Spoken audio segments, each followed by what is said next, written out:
Hey everyone, it's your girl Emily and welcome to my channel A Little Piece, which is short for A Little Piece of M. I'm so excited that you're here and I can't wait to share with you a little bit more about my life, my opinions, my thoughts. I also just like to throw around the peace sign and it's kind of my go-to pose when I take photos. I thought that this name really embodies me very well. I wanted to kick off my channel by going through my 2021 New Year's resolutions.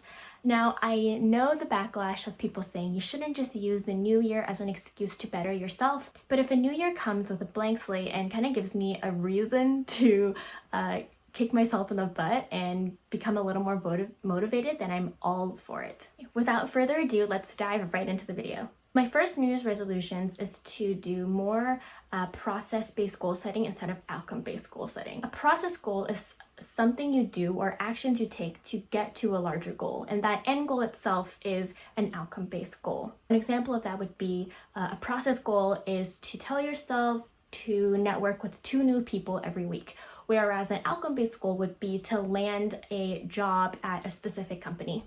Now, the reason why I want to avoid these outcome-based goals is because they are not fully controllable. Yes, I can be doing all this work and setting myself up to get this dream job of mine, but at the end of the day, the choice to hire me is not entirely up to me.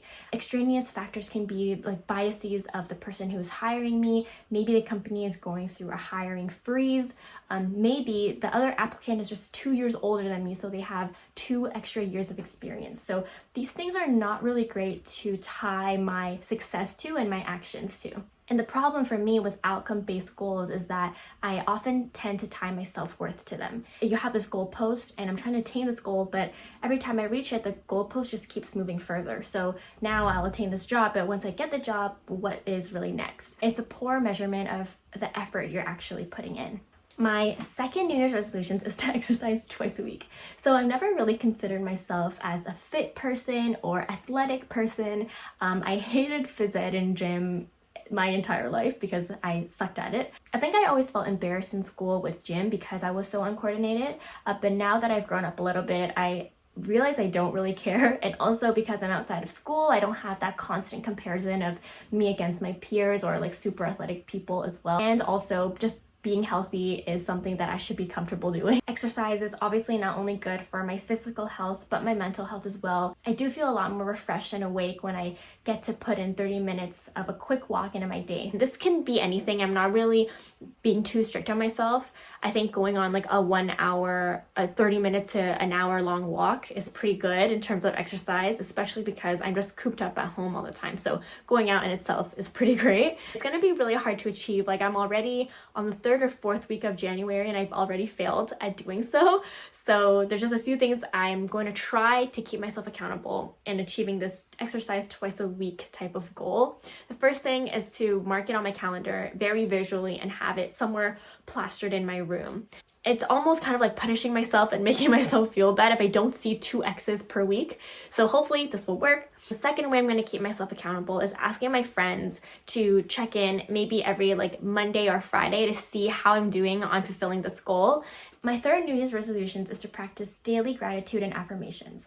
Most of you have probably heard of this journal before, the 5-minute journal, and it's a pretty easy layout and a pretty simple way to practice gratitude every day. Before I used this, I was using a digital app called Morning, which I'll include either here or here, and I thought it was really great, and they had really similar prompts too and customizations.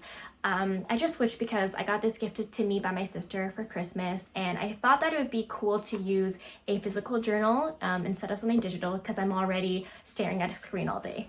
And I've only had this for a little bit, but I have noticed that practicing gratitude in the morning and at night puts me in a significantly better mood than when I don't do it.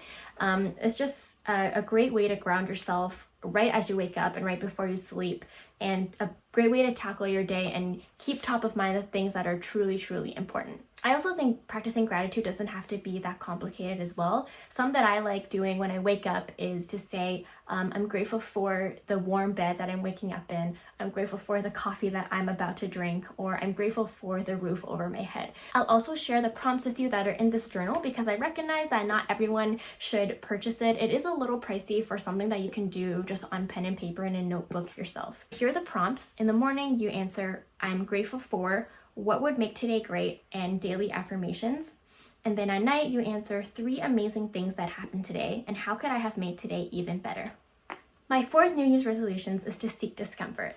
This is a very broad and vague statement, but if you follow Yes Theory, you know exactly what this truly embodies. I want to continuously push myself outside of my comfort zone, so that's a reason why I started this YouTube channel. And during COVID, I've seen so many people trying to push themselves creatively, find new hobbies, start a new business, start streaming, or a bunch of other things. So I think I also want to continue pushing myself. It's a little difficult to do right now because it's not like I can travel or really meet new strangers like that. But there are definitely ways for me to push myself outside of what I'm comfortable doing and out of my day-to-day life. I also really like the term seeking discomfort because it's not only making yourself uncomfortable, but it's actively seeking opportunities and events that will make you uncomfortable. I think having that type of mindset and seeking discomfort top of mind is something I really, really want to do in 2021. And I hope by doing this, by being vulnerable, putting myself more out there, I can show my friends, family, and strangers alike a bit more my authentic self.